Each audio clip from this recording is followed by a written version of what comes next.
I'm glad to hear that Uganda Airlines will look at subsidizing some of the farmers, because for the pineapples to reach South Africa, we need logistical support in that area.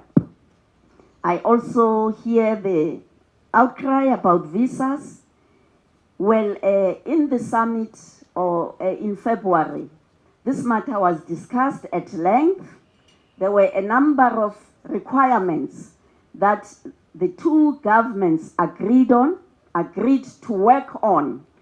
And I would remember that there was a deadline of October this year that both government, our immigration services must come together and meet and look to ensure that these requirements are being met.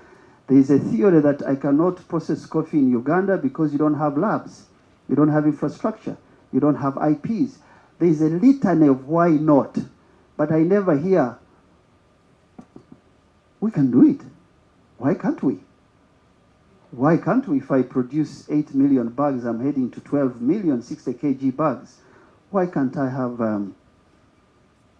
Lavazza, for example, that signed with PepsiCo, that is now going to Yum, China?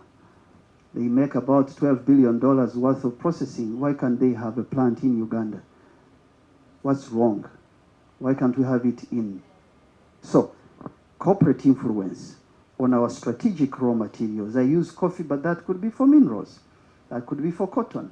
That could be, we want those companies that we can have in the room to have a genuine conversation on strategic co-investment. We're not asking for freebies and support. So it's critical as a sector for Uganda. It's a low-hanging fruit for us. Our weather is fantastic all year round. We can sell anything, including our fruits that have been talked about here.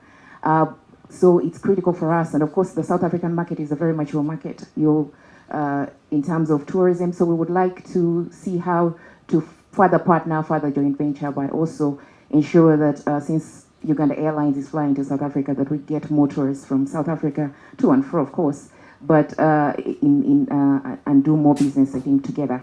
And given the country's huge potential for export growth, especially for processed goods, due to the planned government intervention in agro-processing, we do believe it is a plan that is tenable.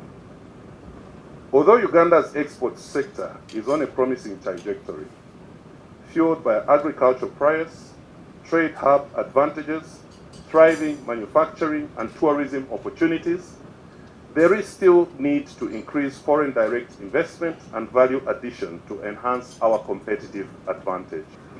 We stepped up to the challenge together with all the sponsors who have had the pleasure of mentioning earlier, and have reached out to South African entities under the Forum for South African Businesses in Uganda, otherwise known as FOSABU, as well as some key government Ugandan institutions who have proudly joined in the effort to support the government of Uganda to attract foreign direct investment from South Africa to Uganda.